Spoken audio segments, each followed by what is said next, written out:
All right. Well, good evening, everyone. It's 6 p.m. and it is time to start our exterior rehabilitation virtual grant workshop. We're going to do some quick introductions here before we get into the meat of the presentation. I'm Kevin Waite. I am the principal planner in the Historic Preservation Office, and then we'll go ahead and go to Helena, Crystal, and Desiree for introductions. Hi, I'm Helena. I'm the Historic Preservation Officer for the City of Phoenix. Hello, I'm Crystal Carancho. I'm a historic preservation planner.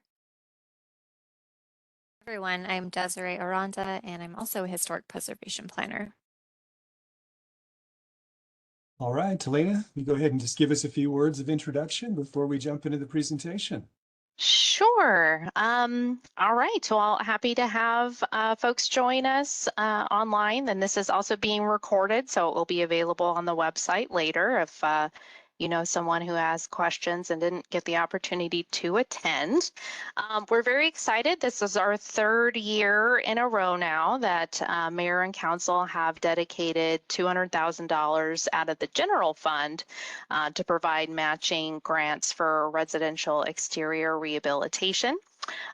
In the past, these were bond-funded programs, and the city's last bond passed in 2006, and there will actually be another bond election coming this November, which depending on the outcome there could potentially be some additional grant funds for residential rehab, but we're very thankful that in this last few years that we've had some funds approved to carry the program forward. I will mention that if you have questions, you can put them or type them into the Q&A. We will go ahead and read through those at the end. Since it's being recorded, we'll read the questions and answer them, and that way the folks who may be looking at it in the future will know the question and the answer. But I thank you so much for attending, and I'll pass it over to Kevin. Thank you. I'm going to go ahead and share the screen here. So again, this is our exterior rehabilitation virtual grant workshop. Thank you for joining us tonight. Our agenda tonight, there are basically 5 things we're going to cover. We've already done the welcome and introduction, so we're up to number 2 already, which is a review of the application packet. We're going to spend some time going through this. This will probably take us a good 45 minutes or more just to go through the program guide and the application packet, kind of point by point, so you know exactly what to do when you fill out your application. We're then going to talk about the key dates so you can get a sense of timing, you know the schedule is coming up for the applications and can kind of plan accordingly. And then some final points to consider as you prepare your application and submit it, just important things to keep in mind. And then, as Helena mentioned, we've got some questions and answers that we've kind of frequently asked questions that we'll go through, but then we will have an open period at the end so you can put whatever questions you want into the Q&A and we will do our best to answer them. I will say if you've got any very specific questions that kind of relate to your particular property, we may need to answer those in more of a one-on-one fashion, but if it's a general question that everyone here can benefit from, we will do our best to answer it. So the application packet consists of 6 items, and these are all currently available on the city's historic preservation website.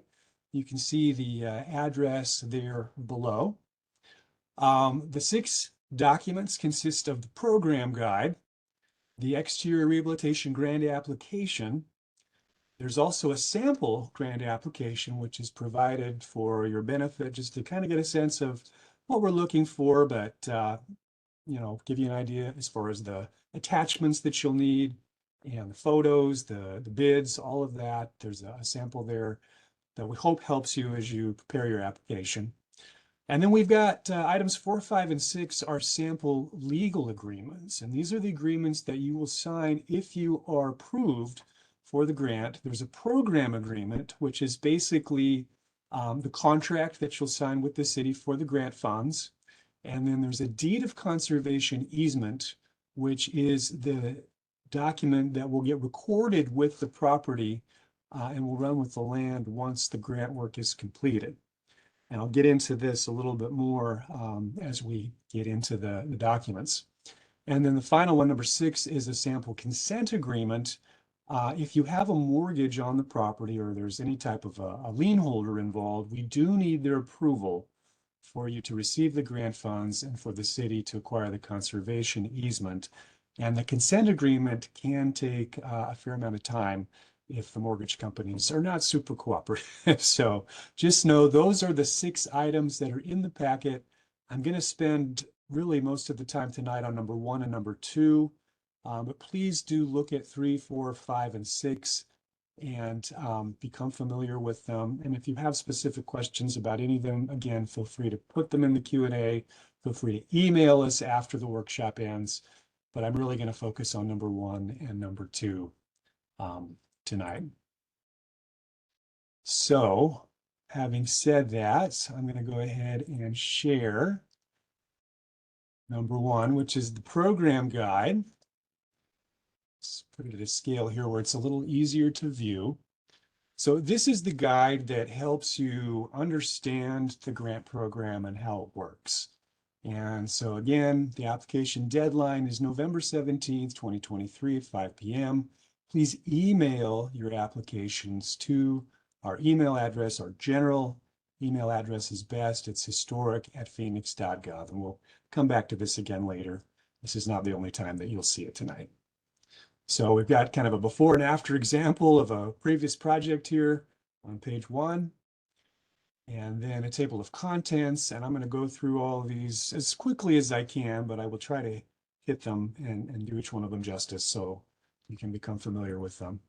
But the background, just to start with, as Helena mentioned, the program started back in 1989 when voters approved $15 million in general obligation bonds for historic preservation.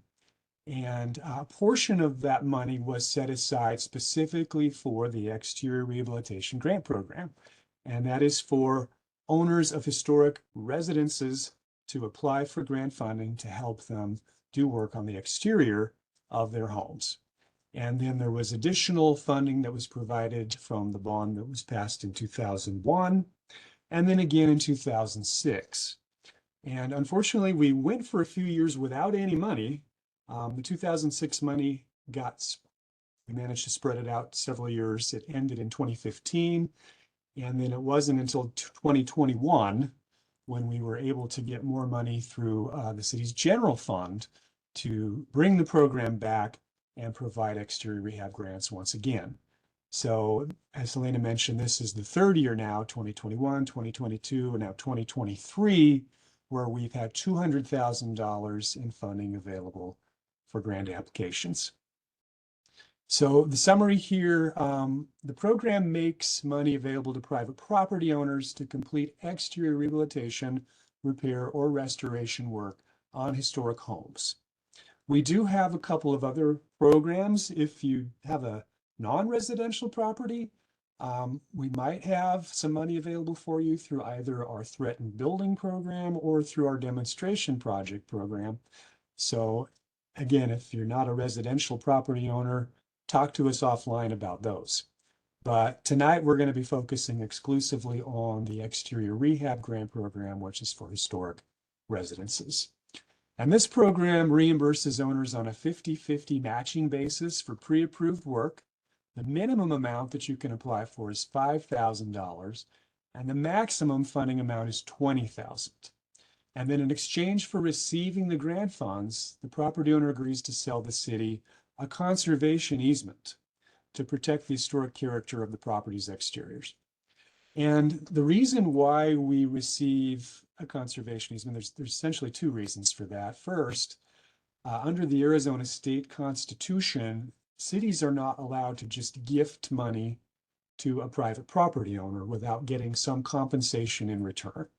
And so we're giving you grant funds. They're not money that ever has to be repaid. It is a grant. in the true sense of the word. However, in exchange for the grant funds, the city does receive a conservation easement in return, which is basically an agreement that you sign that says, in exchange for the grant funds, I am going to preserve the character of this property for a period of time after the work is completed.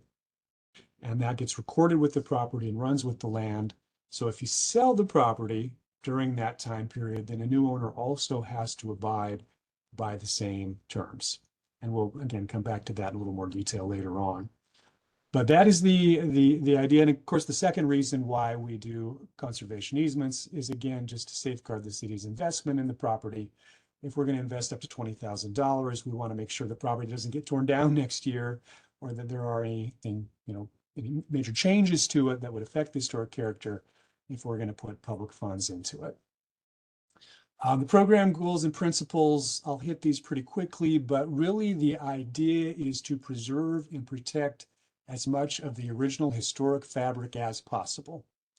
And so we really encourage you to repair your building rather than replace elements. So windows in particular, kind of a big deal. Repair them if at all possible. Only replace them if you really don't have any other choice.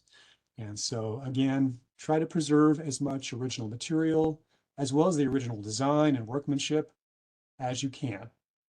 And if you have a feature, an original feature that's missing, we recommend that it be reconstructed, and that is an eligible expense under the grant program.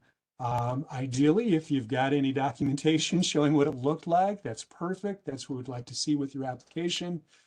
You're going to replicate something to match what was there historically. If not, we can kind of give you some guidance on what the best alternative would be. All right, continuing on to the top of page 4. So we do have a document called our General Design Guidelines for Historic Properties that really does provide some important guidance on how to go about your project. We want to make sure that you're following these guidelines as well as our preservation philosophy when you do the work, because this will give you the maximum points. When your application is received, you are competing against other applicants for grant funds, and you want to make sure that your application is going to score as high as possible.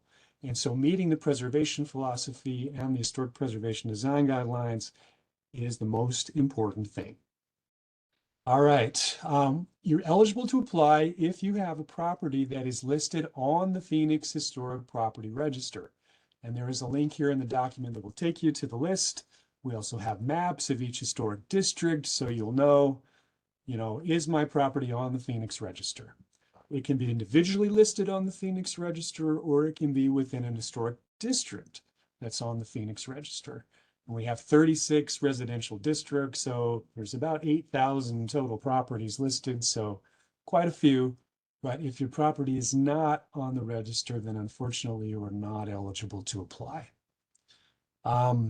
All right, to be considered for funding, applicants must own the property or have legal authorization from the owner to apply.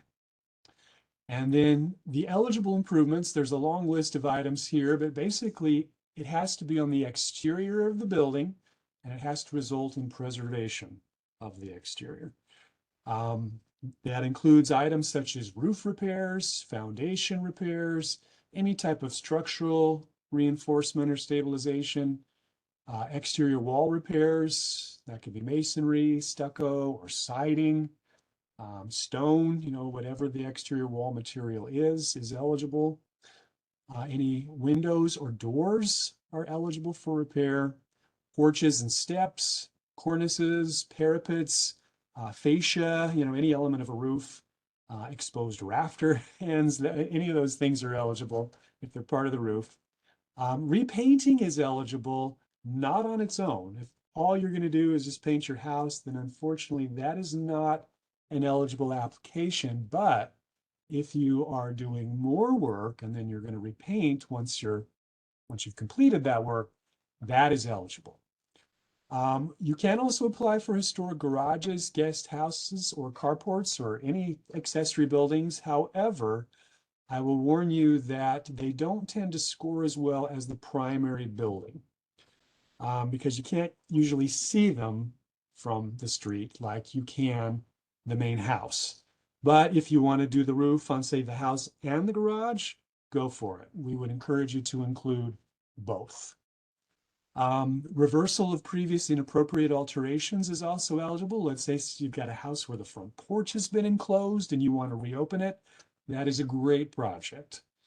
And then demolition of any non-historic additions is eligible, as well as any other non-historic elements of the home. We do just want to confirm they're non-historic before we approve them for demolition. And then again, reconstruction of any original architectural elements is eligible, ideally based on documentation or evidence of what was there historically.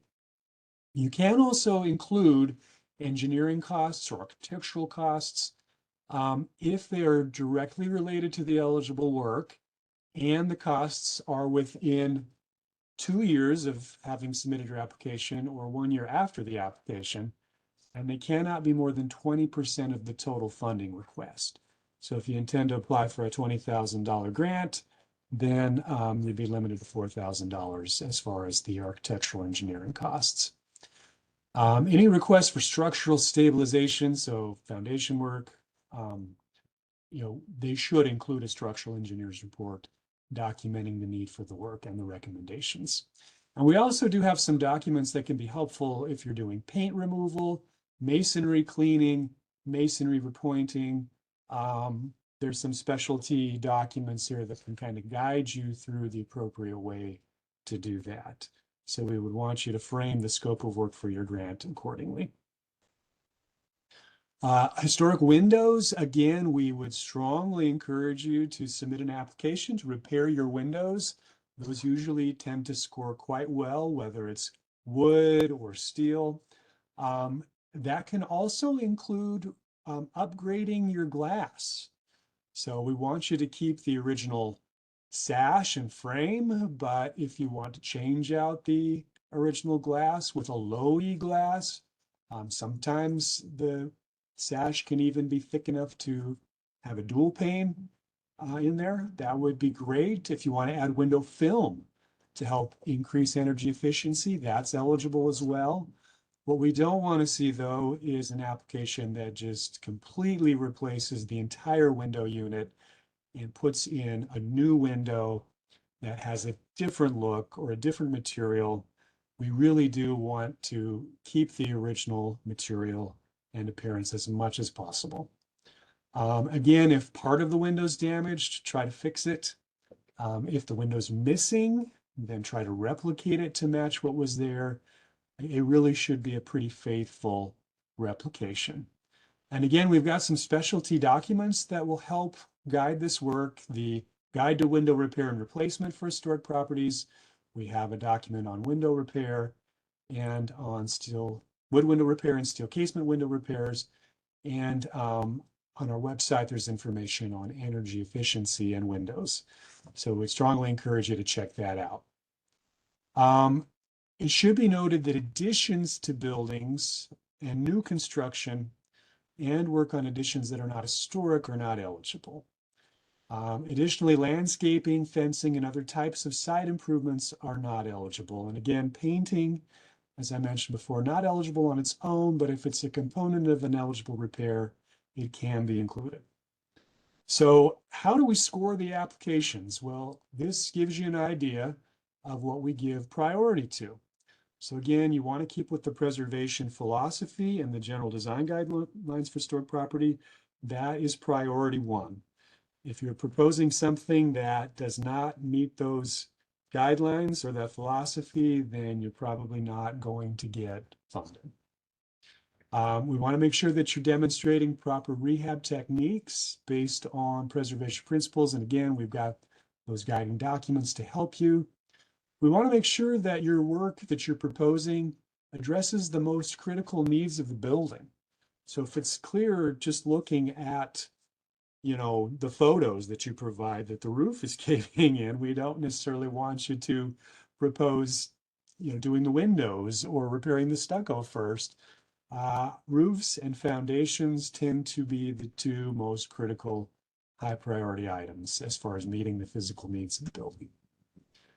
We're also interested in projects that substantially improve the visual appearance of a property or a streetscape. You know, your neighbors will love you if you take a rundown building and bring it back up to productive use and make it look beautiful again. So we do give extra points if you're doing something that's going to greatly improve the appearance. Now, sometimes, you know, work like, let's say you're doing a foundation repair that's critical maintenance, that will still score well, even if you can't see a huge difference. But work that does improve the visual appearance also scores well. And then if you have a non-contributing property in an historic district, you may not be eligible to apply.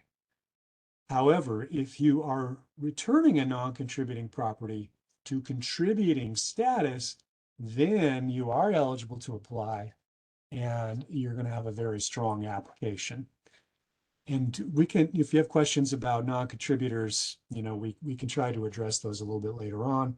But basically, non-contributors are ones that are either built much later after the historic time period for the district, or they're ones that date to the historic time period but have been altered so significantly that you can't even recognize them as historic anymore.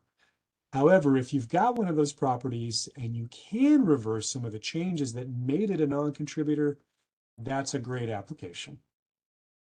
And then we also give priority to applications that encourage the investment of private funds to rehabilitate, improve, maintain, preserve, protect, and enhance deteriorated properties. So again, this is intended to be a 50-50 match. So whatever the city provides funding for, we will ask that you provide a matching amount. If you overmatch, you know, let's say, hey, city's going to pay for one thing, but you're going to do 5 things on the building, that's great. And you've got a whole comprehensive plan. We will take that into account when we score your application and say, this is just one small part of a larger plan that you're proposing, and that will help your application. Or, you know, if you only have one thing that needs to get done and everything else has already been done, let us know that and say, this is just the final piece of the puzzle to complete this property, make it beautiful. That's good too. Just clarify, you know, how this particular part of the project fits into your larger plans. And then we do want to make sure that you completely address each question on the application and include the detailed bids and any other attachments. You will get docked for an incomplete application. And if there are critical items missing, then we may reject it altogether. We also will give points to applications where you do some research, show that you've made some effort to try to understand the history and architecture of the property. So that's important, and we'll kind of come back on where to start with that here a little bit later on. I mentioned funding limits, so it's a 50-50 match, and the city's share can be up to $20,000. So again, I've already kind of covered the minimum and maximum and what you need to use the money for. So the budget and contractors, you know, we do strongly recommend that you use a licensed contractor and someone who is familiar with historic properties. Now, we don't have a list that you have to work from. In fact, we don't make recommendations, but, you know, we do want to have some degree of comfort that whoever is going to do the work knows what they're doing and is going to be successful in carrying it out. And if the work that you're doing requires a building permit, then you may need a licensed contractor for whatever that work is that the permit requires. So just keep that in mind. We do use the estimates to help figure out how much, you know, how long the conservation easement is going to be. And so again, we'll come back to that on page 8. We do want you to choose the best person to do the work. You are not required to go with the lowest price. You know, if you shop around a little bit and you get a couple of different bids, you're like, you know what, this one's lower, but I really feel this person is going to do a better job, go with that second person. You don't need to submit multiple estimates to us. We only need the one that you're going to use. So just go ahead and attach that to your application. We will note that if your chosen contractor has a documented history of failing to meet deadlines or standards for city-funded work, then we may ask you to switch contractors. There aren't very many folks that fall into this category. So I think it's pretty safe, but if for some reason it's someone that we know we've had issues with in the past, we may ask you to, you know, to make a change there. Don't include building permit fees with your estimate. Those are entirely separate from the grant funds. Unfortunately, those are not eligible to be covered with the grant money. Now, as far as commencement and deadlines, please know that we do want you to start within 90 days of receiving approval by the City Council. And we're going to get into key dates here a little bit later on, but we do, our goal is to have you start work within 90 days. And it may take a little bit more time to get agreements signed, to get, your contract signed with your contractor. It's probably going to take more time to get your lien holder, your mortgage company to sign off on the consent agreement for the conservation easement. So don't worry, the 90 days is flexible. It is not a hard and fast rule on the 90 days. And, starting work, we're pretty flexible in what that means too. As long as you've made some effort to kind of move forward, we're cool with that. You do, though, have to be done with your project within 2 years of the time that the agreement's executed. And so that is more of a hard and fast deadline. We don't have as much flexibility on that because we will be reserving the grant funds to you. And there is kind of a finite window for that reservation that lasts for 2 years. So again, flexibility on when you start, not so much on when you finish. And if you finish before the 2 years, great, no problem. In fact, we'll love you if you finish early, but we will kind of make you stop if you're getting close to 2 years. The application approval process, it is competitive. So last year, we received 22 applications and we funded 12 of them, because that's kind of when we hit our limit as far as the money that was available. So again, we've got $200,000 in grant funds. If everybody asks for $20,000, then we'll be able to fund 10 applications. But if some people ask for less, we can do more. So it really varies on the number that can get approved up to that cutoff for the $200,000 in funding. But again, try to submit an application that's as competitive as possible. And please go ahead and email it to us at historic@phoenix.gov. Now, because it's email, there is a limit on file size. 25 megabytes is kind of the limit that our email can handle. So if you're including attachments that are going to total more than 25 megabytes, split it up into separate emails or, compress them into a zip file. We can generally download files from cloud storage services. So Dropbox, we're usually able to download from. Google Drive is hit or miss. If you can give us clean access to it, we can usually download those, but sometimes we run into issues. If for some reason we're not able to download from a cloud site, we will let you know. So submit your application sooner rather than later. Check with us to make sure we received everything. We're able to download it prior to the deadline. And then on page 7 here, again, the deadline is Friday, November 17th, 2023, 5 p.m. Please make sure you have submitted everything prior to that date and time.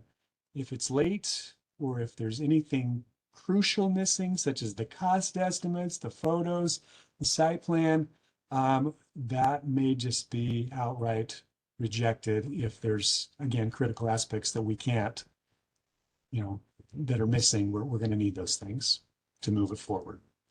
So here's the process. Once we receive the application, we verify it's complete and we make sure that, you're meeting the preservation philosophy and the program goals. We go ahead and forward eligible applications to a staff advisory panel, and they get competitively ranked. Again, the panel is primarily staff, but it does generally include at least one member of the Historic Preservation Commission and at least one neighborhood representative, or past grant recipient. That way, it's not just staff doing it. We've got a couple of outside voices and opinions to kind of help staff do the ranking, but it is primarily staff. And then the panel recommendations get sent to the Historic Preservation Commission at one of their monthly meetings. They go ahead and forward their recommendation to the City Council, and then the City Council makes a final decision on what gets funded. We will go ahead and provide notice to you. Usually we'll reach out to you prior to the City Council decision. Once something goes to the Historic Preservation Commission is usually when we will contact applicants and let them know if they're getting approved. And then the City Council's decision is often just a rubber stamp formality, but it is necessary to allow us to enter into agreements. And then we will have you register as a vendor on the city's financial system through the Procure Phoenix portal. And that's important because then we can reserve the funds to you and you'll be set up for us to start writing checks to you once all the documents are signed. But you will need to log on to that website and create a user ID and password if you don't already have one. It's not something we can do for you. Users do need to do it themselves. And before work may begin on a project, we do need to have an executed consent agreement from any lien holders, and we also need a certificate from your insurance company. We do need to make sure that the property is properly insured. And then once we have those items, we can go ahead and issue the grant funds. All right, so if for some reason you're not selected, we'll also notify you via email and let you know. If you are not selected, we strongly encourage you to meet with us, find out why your application scored lower than others, and see if there's a way you can modify it and resubmit in a future grant round. That's happened many, many times. We've been able to work with applicants who perhaps didn't get funded the first time. They improved their applications and then got funded a second time. Hoping the fact that you're here with us watching this workshop will also greatly improve your chances of getting funded over those who do not. In years past, we have put a sign in front of properties that are receiving grant funds. We have not actually done this the last 2 years, and we may not do it again this round. We'll have to see. We've kind of got it here as an option. We don't have a sign company currently under contract to do the signs, which is part of the reason why we haven't done it. And we're also kind of using the money more for the grant program itself versus spending it on signs. But this is something that we may do. So just keep in mind, there could be a sign in your front yard, just kind of helping to promote the grant program. Contractual requirements, again, the documents that you'll need to sign. We will order a title report once we know you've been approved for funding, just to make sure that you are the owner of record and to make sure that if there are any mortgages or liens on the property, we've accounted for them. We'll also ask you to include that information in your application, but this just kind of makes sure that we're covering it in a title report as well.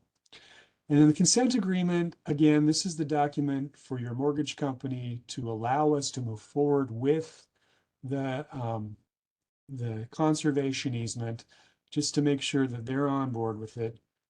We do need them to sign this. And this can be something that really does delay things significantly. So we will encourage you to kind of reach out to your mortgage company, especially if you know you're funded. And honestly, even if you're going to apply, reach out to your mortgage company, see who in that company deals with conservation easements, get their contact information and share it with us. So then once you're approved for funding, we can move forward quickly, contact the right person and get the ball rolling on getting that consent agreement signed. The program agreement is, again, our contract that we'll sign with you. It sets forth the time frame, the dollar amount, and how the funds are to be dispersed. The funds are dispersed on a reimbursement basis. So again, we'll kind of expect that you'll start the work, complete at least part of the work, and then you can submit a payment request, and we'll reimburse you for 50% of what has ever been completed up to that point. And you can do that up to 3 times. So we can issue up to 3 draws on the grant funds. You don't have to wait until the very end and only do it once. You can kind of split it up and do it up to 3 times if you want. And then the deed of conservation easement, again, this is what we will record with the property. Now, the length of the easement depends on the dollar amount of the grant. So if the dollar amount of the grant is pretty low, let's say between $5,000 and $10,000, then the easement will have a 15-year term. If the dollar amount is between $10,001 and $20,000, then the easement will have a 20-year term. And that's how we decide it. And again, it will run with the land. And so if you sell the property during that 15 or 20-year term, a new owner will also need to abide by the same terms and preserve the property accordingly. And then finally, the insurance certificate. We do need to make sure that the property is properly insured. And the city also is supposed to be named as an additional insured party on the policy. The vast majority of insurance companies are fine with that. Sometimes they have questions about why the city is being added. We're happy to answer those if needed. But that is a requirement before we can issue the grant funds. And so again, mentioned how the funds are dispersed, reimbursement basis, up to 3 draws. And we will have you go ahead and submit a payment request form attaching the contractor's invoices for any relevant work that's been completed. We'll go out and inspect the property, and it can take us up to 7 days to complete that inspection. That's one of the staff, the HP staff, who will do the inspection. And then we'll come back, have the historic preservation officer approve it, and then we'll send it to our finance department to issue the check. And it can take up to 45 days for the check to be issued. They will typically mail it to you at the address that is in your online vendor account. And so 45 days later, lo and behold, you'll have a check in the mail reimbursing you for 50% of the work you've completed. If for some reason, the work is unacceptable, we'll let you know, give you a chance to address it, fix it, and then hopefully if it's fixed, we can go ahead and approve the payment at that point. All right, so that concludes the program guide. That was a lot, but now we're gonna turn our attention to the grant application. And I'm gonna go through this a little more quickly since there's a lot of repetition to what you saw in the program guide. We've made this as a fillable PDF, so please type your information right into the form. That's how it's set up. That's how we want you to do it. This is pretty straightforward: address, historic district, owner, etc. Give us your contact information. Question number 1, tell us briefly what you know about the historical and architectural significance of your property, including when it was built. And we would also really like you to attach a copy of the historic property inventory form for your property to the application. So we can get this for you. You can email us, call us if you prefer. We can send it to you, no problem. We have these for the vast majority of homes in our historic districts. Now, there are a couple of historic districts where we don't have inventory forms for every house. Willow and Encanto Palmcroft are the 2 where there are some properties where forms are missing, but we'll still be happy to send you what information we've got.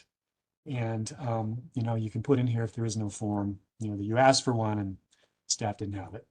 But we really want you to use that form as a guide, to help you understand why the property's historic, what's important about it, and then use that to kind of frame your scope of work. If you have a 1940s ranch style home that is painted brick and has steel casement windows, then we would expect that your grant project would be to repoint the masonry, repair the steel windows, repaint the painted brick. Once the repointing work is done, if there's work that needs to be done to the roof, then include that as well, or the foundation. But we want to understand what is the historic character of your home, and to make sure that the work you're proposing is consistent with that character. All right. Question 2 is to describe the scope of work that you'll be undertaking. This does not have to be in a lot of detail, but give us enough here that we have a general idea what you're doing, and then explain how the project will benefit the historic property while retaining or enhancing its historic integrity. We kind of expect that you'll be able to answer the question within these boxes, but if for some reason it's not enough space, you can attach a continuation sheet to the application, and that's okay. Excuse me. Question number 3 is to briefly describe any work that you or a previous owner have completed and tell us, when that was done. Question number 4 is to tell us if your project is part of an overall plan. And so let us know what that plan is. If you've done work already, tell us what's been done, when it took place. If you've got work planned for the future, let us know. Maybe some work was done by a previous owner, you're not entirely sure when it happened. That's fine. Just tell us what's been done and let us know that you're not sure when it was done. That's okay. Question number 5 is to describe how the proposed project will positively impact the historic property and streetscape. Will you see it from the street? What impact will it have that will help the neighborhood or this particular property? And then number 6 is if there's a serious maintenance problem that affects the condition of the property, let us know. Again, maybe it's a foundation that you can't easily see the problem, but it's something that really does need to get fixed and is very important. Explain that to us. That will help. And if for some reason the property is currently vacant and uninhabitable and you're going to bring it back to productive use, that is fantastic. Let us know if that's the case. Okay, Section 3, request for funds. Please attach one contractor bid for each item in your scope. Now, if you have one contractor bid that covers multiple items, that's fine. But if you're going to do work on roof, masonry, foundation, we would expect that you would address each one of those items, either in one bid, or if you have separate bids for each of those, that works too. Just make sure that each of those items is addressed by a bid. And then we want you to go ahead and fill out this little worksheet here. You should be able to put in the contractor's name, the scope item, and then plug in the dollar amount, and it will automatically calculate the total for you and the 50% grant amount that you'll be requesting. So please go ahead and fill that out in your application. Information on lien holders. Now, again, there's a portion at the end, so we'll come back to this, but this is fairly important for you to provide this for us. The attachments, again, the historic property inventory form, kind of covered that, and we'll hit that again a little bit later on, but please be sure to attach that, as well as your contractor cost estimate.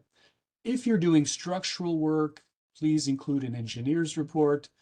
This is only necessary if you are doing structural work. So if you're not, you can disregard item C here. And then digital photos, we do want you to provide at least 2 photographs for each scope of work item. So, if your item is masonry, repointing, show us, pictures of the masonry, where it's bad, where it needs to be repointed. So we know, okay, yeah, you got to do some repointing here. This is some important work that you need to get done. If you want to provide multiple photos, that is great. Honestly, there's no limit as far as the number of photos. We do want you to also show some overall photos. Show us the front of the house. Show us, the side, the rear. Give us some overall views of it. Don't just overly focus on particular work items. Give us the whole view as well. And then we want you to include the photo files. So generally those are going to be JPEGs or PNGs. Can also be TIFFs, although those are pretty large file size, so we really prefer JPEGs or PNGs. So give us those photo files. If you also want to kind of print the photos, on a PDF and then put captions under them, that's great. And kind of explain what we're looking at. So, okay, here's photo number one. This is a picture of the house from the front, looking from the street. Photo number two, this is a photo of the west side of the house, and so on. That's great, but please also do give us the original photo files. And if you can label the file names to correspond to the captions that you've got in the application, that is fantastic. So we can easily figure out what we're looking at with the photos. Item E here, plans and archival documents. We do need you to provide a site plan. And the site plan should include all of the items you see here: location of property lines, streets, alleys, and easements, footprints of all the existing buildings, location of driveways, etc., and location of the work that you're proposing. We'll show some examples of this in just a moment, so if you have questions, we'll come back to this. But please do provide a site plan. No matter what work you're proposing, we do need the site plan. It's required for all applications. And these do not need to be professionally drawn, but they should be to scale. So if you want to take out some graph paper, draw one yourself, go for it. Just try to do it as accurately as possible. Items B and E here, you may not need. Elevations and archival documents are only required for certain applications. If you're going to be changing a facade of the house, for example, if a non-historic porch enclosure is being removed, we do want you to show an elevation drawing of that side of the house.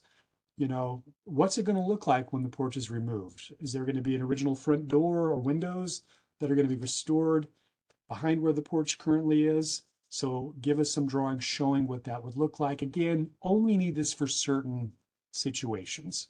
Same with archival documents. If you're going to reconstruct something that's missing and you've got evidence showing what it originally looked like, attach that. But if you're not doing that type of work, you don't need to worry about it. Submission deadlines. Again, we've covered this, November 17th, 5 p.m. Email it to historic@Phoenix.gov. And then this is where you'll sign and date. If there's multiple owners, go ahead and sign twice. Want to make sure everyone signs who's an owner. All right, and then the last portion here, this is for the lien holders.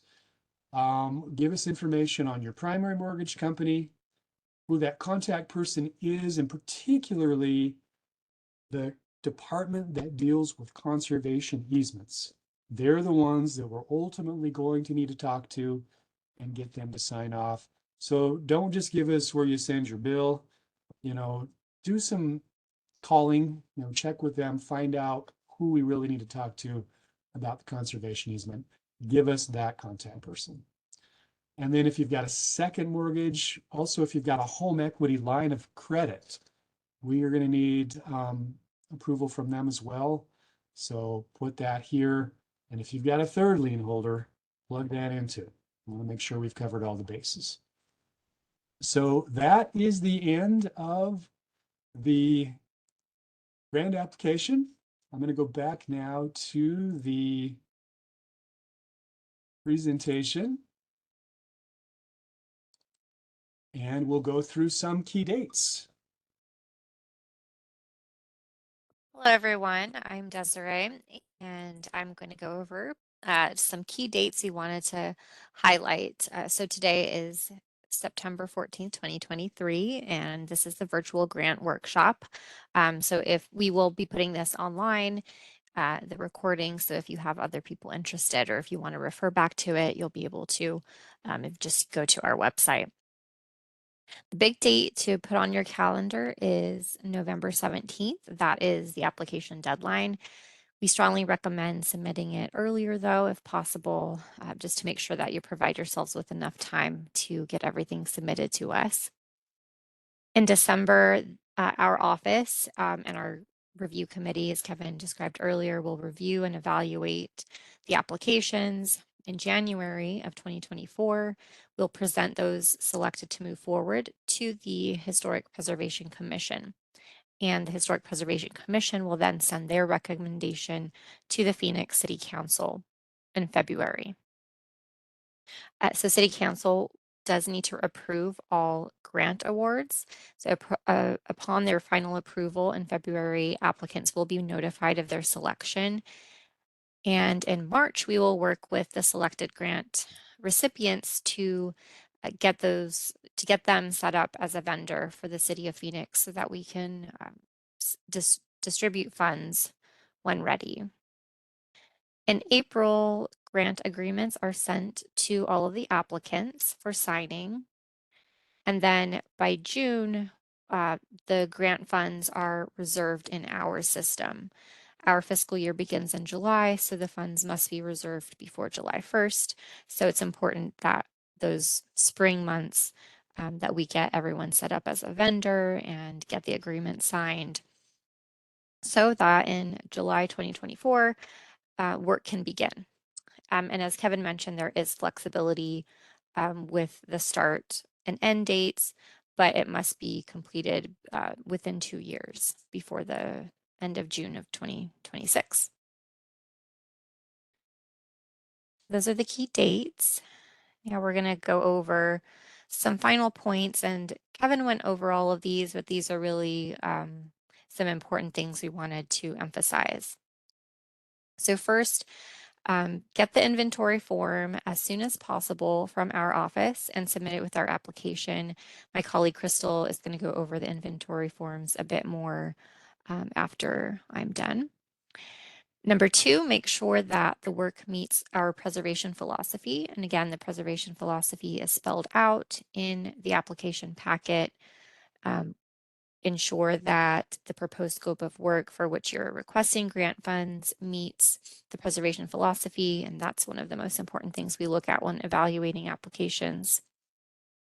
Number three, we recommend getting your contractor estimates as soon as possible. We do ask for those as part of the application, and you want to be sure to provide yourselves and the contractors with enough time to gather that information. Be sure to include your photo files.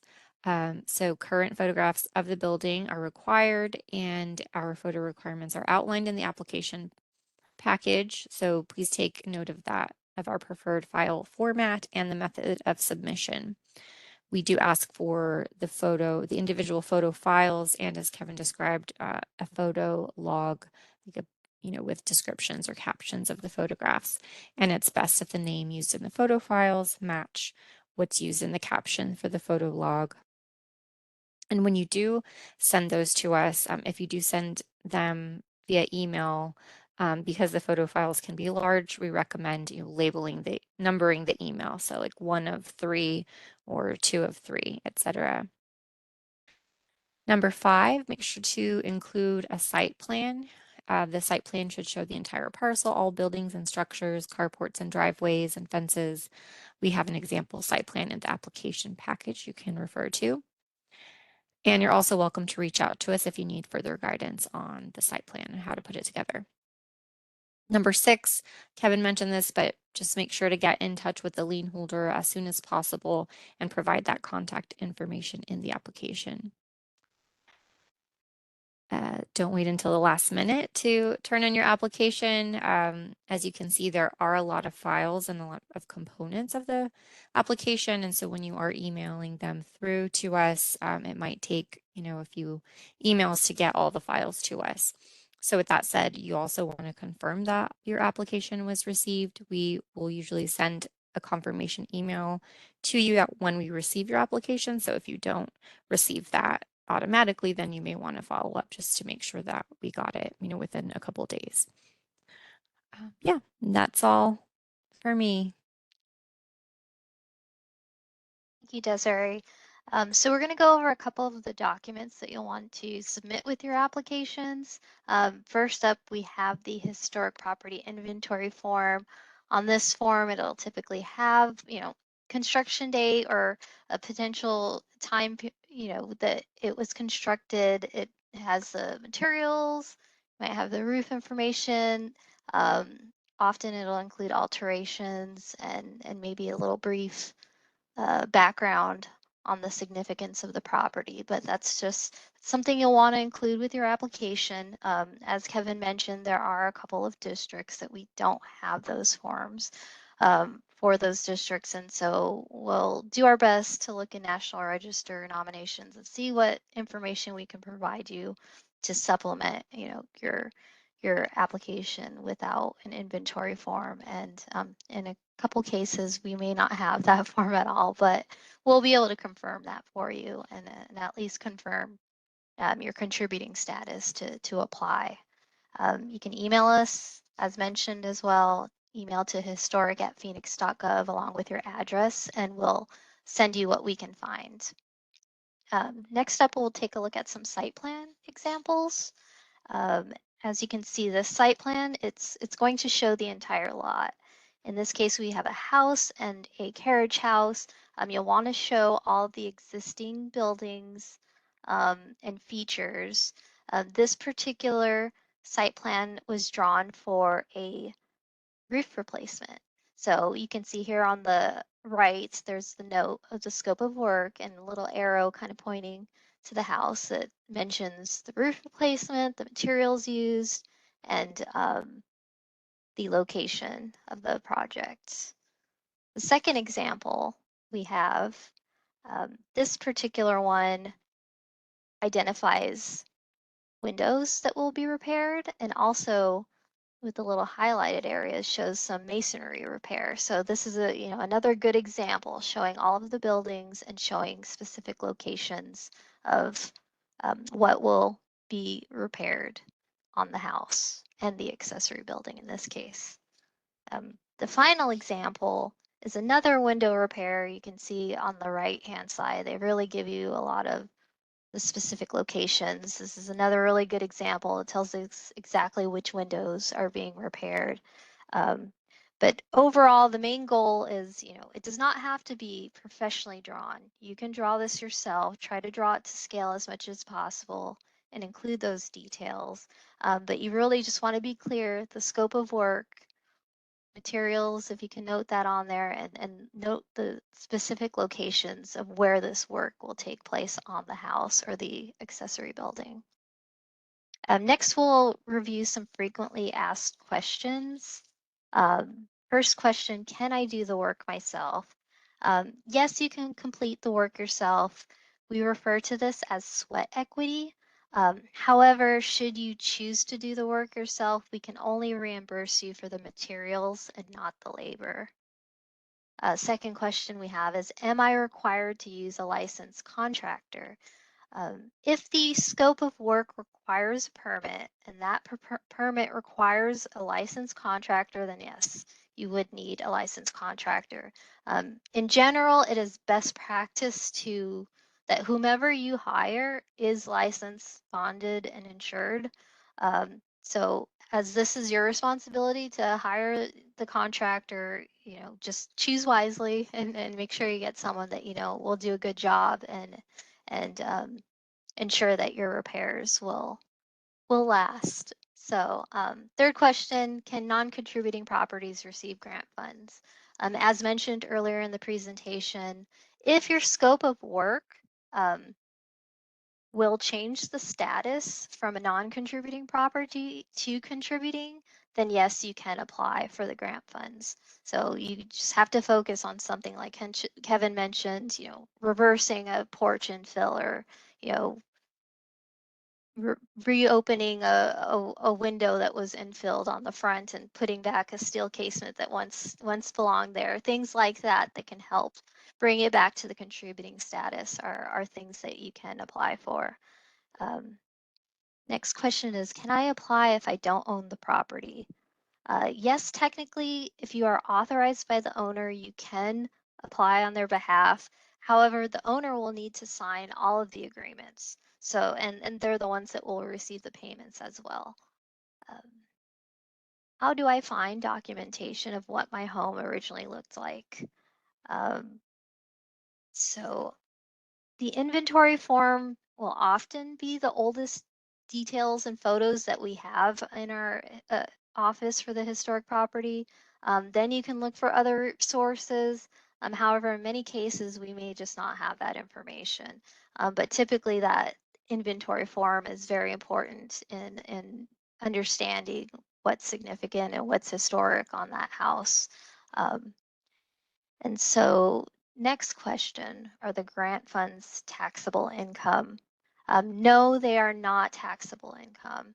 As the city is, as Kevin mentioned, technically purchasing an easement from you. So you will not be taxed on the grant funds. Can I sell my home if it has a conservation easement? There's nothing in the easement to prohibit a sale, but the new owner will have to abide by the terms until the easement expires. Can I apply again if I already received grant funds? In the past, the Historic Preservation Office did not allow applicants to apply again, but now we do. So if you were to reapply and be approved, then your conservation easement would be extended an additional 15 to 20 years, depending on how much you receive for your reimbursement. And can I apply if I'm a City of Phoenix employee? Yes, you can apply as a city employee. However, if you work for planning and development department, which we are a part of, then no, you cannot. So that's the only exception. If you're in planning and development, you cannot apply, but otherwise other city employees, City of Phoenix employees can apply for the grants. And now we're to, I guess I kind of brushed through that, but now we get to go to the general Q&A and answer some more questions for you all. All right, so the question we have is, if we proceed with getting the work done on the house that is required, but it's not approved for the grant, we would want to reapply for that grant money. How many years can we reapply until we get approved? Is there a limit on how many times you can apply? And can you only apply within a certain time frame of the work? So in terms of the grants, the way these are structured is that you cannot complete the work in advance of being approved for the grant. So it's not a retroactive grant. These particular grants they just are not set up that way. So if you were not approved for the scope of work and carried it out, unfortunately, you couldn't subsequently apply for that work that was carried out. But as Crystal mentioned, you know, you're not prohibited from reapplying for new scopes of work. If you have something else that you wanted to take care of that you didn't get done, you can, you know, apply for new scopes of work. And Elena, just to piggyback on that, if for some reason you were rejected, we would strongly encourage you to meet with us, see what we could do to help you strengthen that application, give you some advice. But, you know, meet with us now before you even apply. We can give you some advice before you submit the application and give you an idea as to how competitive your application will be and maybe save you the trouble of getting rejected. It's a very good point. All right, another question. If approved and conservation easement is in place, will the homeowner be required to consult with historic preservation on permitting for interior projects that typically do not require historic preservation approval, like kitchen remodels? So really, it would still be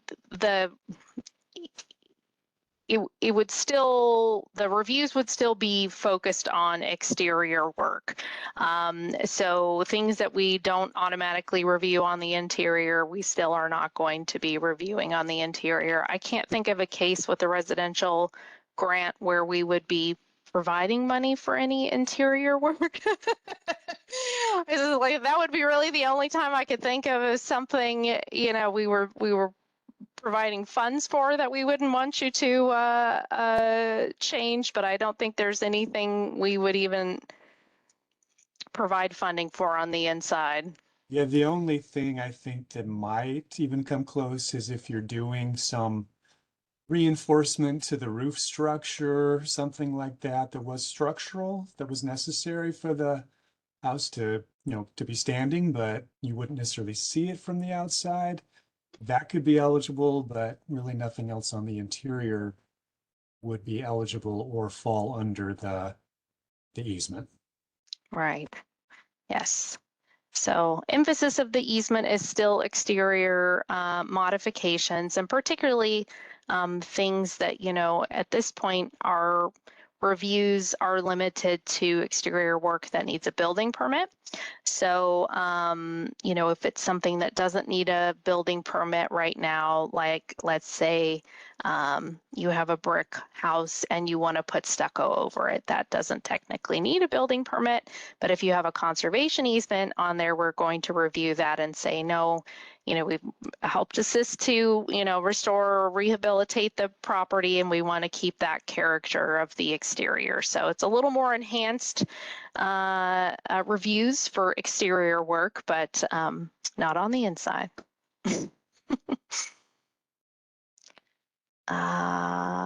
Okay.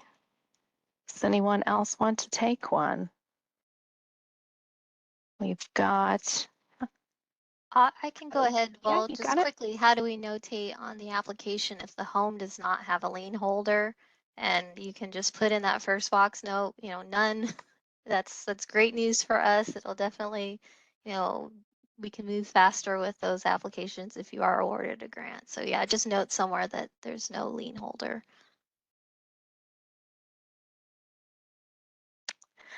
Can examples of successful and non-successful applications be shared, Kevin?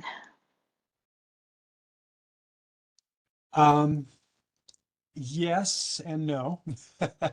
We can share, again, we've got the sample application, which is our intention to give you an example of what a successful application looks like. If you're still kind of looking for more guidance, we may be able to share some that are redacted. I don't think we want to give away as far as too much privacy for applicants, but I think we can provide some idea of what an application looks like that's been approved, and perhaps others that have not. And I did want to add, they vary. We have a variety of different information and depth of information provided in some of those successful applications. And I think it's just important to be clear, just clearly answer the questions. You don't have to give us a really long, super long narrative explaining all sorts of things, just be clear with, responding to what's being asked, and it's just really important to just share, good projects. Like Kevin gave a lot of good examples. It needs to focus on our preservation philosophy. So I think just be clear on your application, so that helps. And also, as Kevin mentioned, if you have any questions as you're preparing your application, or you want to meet with someone for some kind of feedback as you're going through, you can do that as well. You can schedule a time to get your questions answered. All right, I think the next question is, I have a question about windows. I've been reading about tier 1 versus tier 2 windows. Will including tier 2 windows hurt our application? Can tier 2 windows incorporate materials or styles that save money but aren't as true to the original windows? Good question. So for those who may not be familiar with our window guide, it does break up the windows on a house into tier 1 and tier 2. Tier 1 are those that are on the front facade or first room depth on each side. So those are the ones that are most visible and have the greatest impact on the historic integrity of the home. So yeah, those are the ones that we really would like to see you restore as faithfully as possible. You've got a little bit more flexibility on tier 2. It will not hurt you to include both tier 1 and tier 2 windows in your application if you're your intention is to restore all of them. That's great. We would love to see a holistic approach. You do have some leeway on modifying tier 2 windows. So let's say, you know, maybe in the tier 2s on the back, you want to replace wood with aluminum.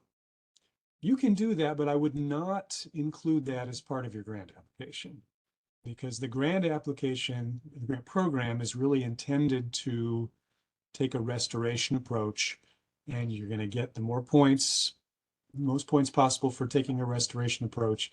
If you really don't want to include those windows because you have other ideas for them, then yeah, don't put them in your application.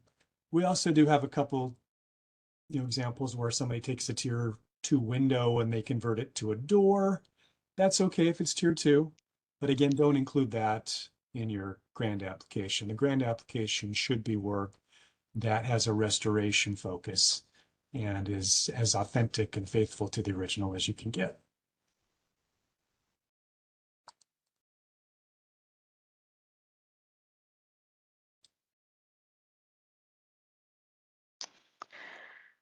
Okay, what if you need to pay for the work on a payment plan through the contractor? How would reimbursement work in that case?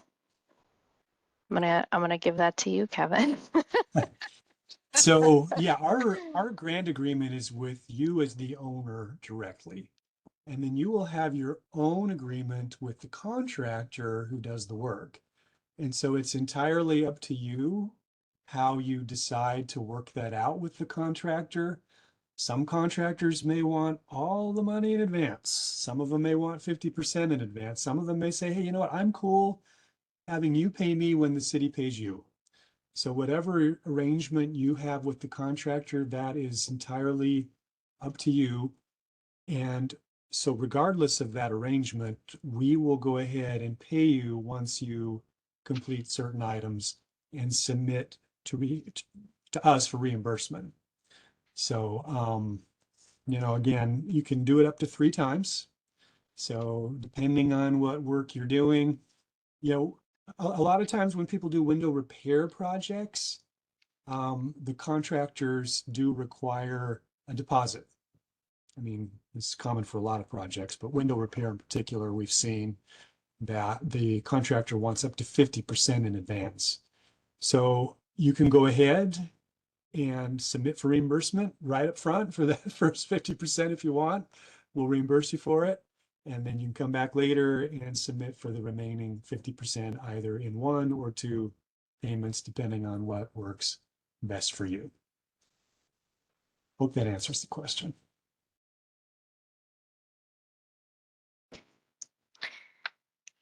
All right, can I apply for both the house and the guest house, both needing a new roof? And the answer is yes, you can do that. Yeah. Well, again, what we would advise you not to do is to just apply for the guest house because it's a smaller building in the back, not as visible from the street. By itself, it's not going to score well. But if you include the house with it and you're doing the whole package, absolutely. That's a great application. There was a kind of amendment to the question a little bit below. It said the guest house was built in the 60s or 70s. So if it was like a later addition, was that still apply? That is a good question. If it is a non-contributing structure because it was built significantly later. Now we can verify, if we try to figure out when it was built, try to kind of pin down that construction date. If it's within the historic period, then yes, absolutely include it. If it's something that was built significantly later, then it probably won't be eligible for grant funds as a non-contributing structure. So that is an important point of clarification. Maybe they could, if they have a kind of unique case like that, reach out to us beforehand and we can provide guidance on whether to include it. Definitely apply for the house. You know, check with us beforehand. We'll see what we can confirm on the guest house. Worst case scenario, if you apply for both and we end up having to just do the house, it won't hurt you. And that kind of segues into the next question, which was how do we schedule a meeting with the Historic Preservation Office to discuss or review an application? Well, Take it away, Desiree. yeah, there's a couple ways to do it.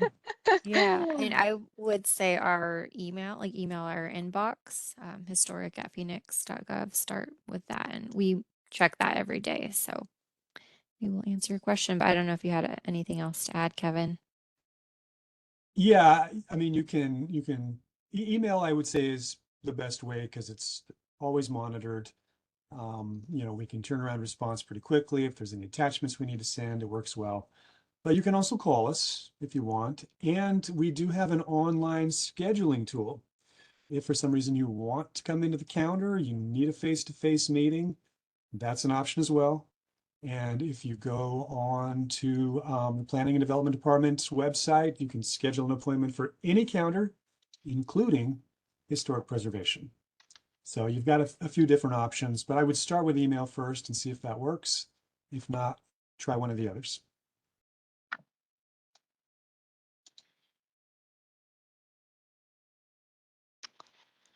All right. If a homeowner has tier 1 windows that are damaged, rusted, or painted shut, can they be replaced by steel casement windows that maintain the same look and feel? How would this rank against other applications? Good question. I'm going to assume the tier 1s that are there are steel casements. So if you were to replace, you'd be replacing like for like. That's an assumption on my part. Again, the highest points you're going to get are for repair, because we really want you to preserve not just the look, but the actual materials as much as possible. That's the whole point of historic preservation, preserving materials and design and workmanship, all of it. So if you can do that, that's what's going to get you, funded more than anything else. Now, again, document how bad a shape they're in. I mean, most steel is pretty durable. And even if it's rusted, painted shut, we have seen them get repaired in the vast majority of cases. There may be a case where they are really, really bad. And if they cannot be repaired, and that's been confirmed by a specialist, then replacement may be warranted. But I would really exhaust the repair option first. And if there's any question about it, again, check with us before you submit. I would hate for you to get shot down just because they looked like they could be repaired, and then we couldn't fund the project.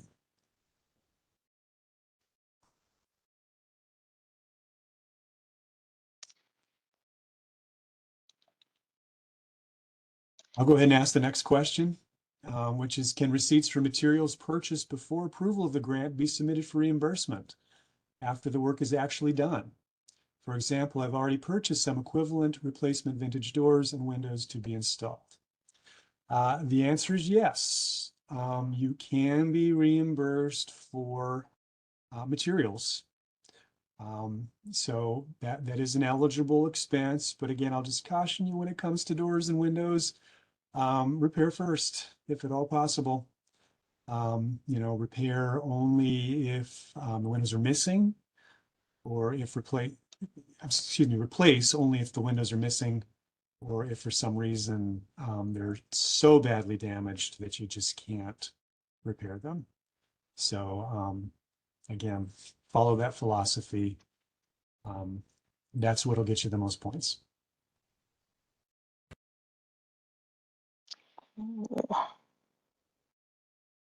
And choosing colors or paint, do those have to be true to the original, or can they be changed?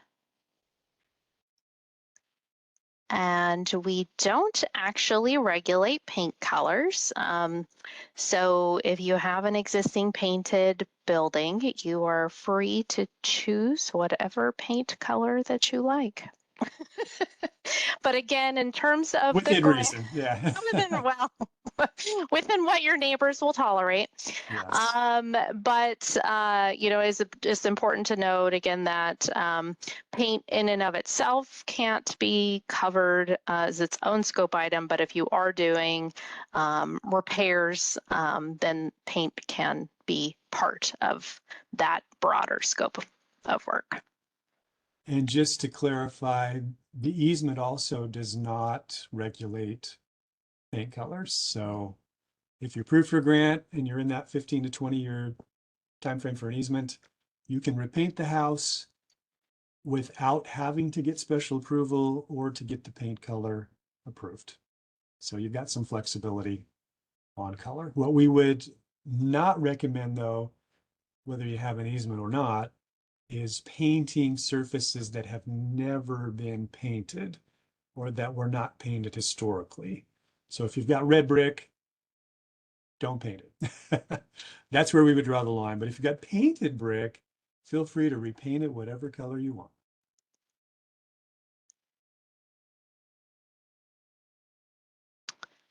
I think that may have been the last one. Or are there any, the sequencing of these is a little strange. Did anyone see one that I missed? I don't think so. I think we've got all of them. Yeah. If All somebody right. has one they're looking to add last minute here, we'll go ahead and wrap up. Oh, one more. How do we schedule to review with HOA? I'm not sure I understand that question. Oh, HPO, thank you. That's us, yes, HPO. Yeah, we don't have too many HOAs that we deal with, but we do have an HPO, which is us. So yeah, again, email historic@phoenix.gov is the best way to reach us because you're going to get probably the quickest response that way. And if we need to exchange documents, it's the cleanest way to do it. But if you want to call us, you're welcome to call 602-261-8699. It's on the application form on our website. Or you can, again, schedule an in-person appointment. We don't want to turn you away. Whatever you're most comfortable with, whatever works best for you to get an answer and to help you through the process, we'll work with you to do it. So we would rather, again, meet with you up front, provide whatever information we need to before you submit, rather than have to reject your application later. We really want to help you prepare a successful winning application. So we're here. And again, please check out all the documents, the 6 documents that I referenced on the website that constitute the application packet. Go through other information on our website too that can help you as far as specific work items, masonry, roofing, windows. Please be sure to look at all that stuff and the general design guidelines and preservation philosophy because it will help you. There is a question in there about stripping brick. Is stripping brick that was painted considered a good idea? 1930s house has unusual yellow brick and red mortar.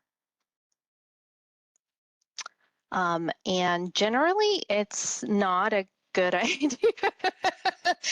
Well, I mean, it's challenging to find. We do have some guides, but it can be challenging to find a way to strip the paint in a way that doesn't do a lot of damage to the masonry. So that's the one challenge. But we do have a masonry guide, right? That's listed in the grant application. Yeah. So it is possible, but a lot of the times, and I haven't seen the yellow brick or they painted it yellow and they painted the mortar red, perhaps. I could see that as being a problem. Well, that may be one you want to check with us specifically on, just to Yeah. kind of get a better sense of what's under that paint. Mhm. People are quick to assume that, paint over brick was a later modification, but in Phoenix, here, especially during the 1930s and 1940s, painted brick was more common than unpainted brick. During that time frame where you start to see more modern looks in terms of architecture and design. Painted brick is kind of it was the look of the time. So we would encourage you to keep it unless you're absolutely sure that the brick was not painted historically, and you've got some documentation of that. And also, as Selena said, you know, trying to remove paint from brick using any type of abrasive method is going to damage the brick. So we would really want to make sure, number one, that paint's not original, and number two, that you're going to use a method that won't destroy the brick. So yeah, good advice. All right, I think it's just about 7:30, so we'll go ahead and wrap up. If anybody has any further questions, again, feel free to email us or contact us, whatever works best for you. But we truly appreciate you joining us tonight. And again, this recording will be posted on our website within a couple days. So if you want to refer back to it later, or if there's anyone else that needs to see it who was unable to attend tonight, it'll be there through the application deadline. And again, we thank you for joining us. Appreciate your interest in the grant program and wish you the best of luck as you work with your contractors and fill out your applications. And we look forward to seeing your applications by November 17th. So thank you and have a good night. Bye-bye.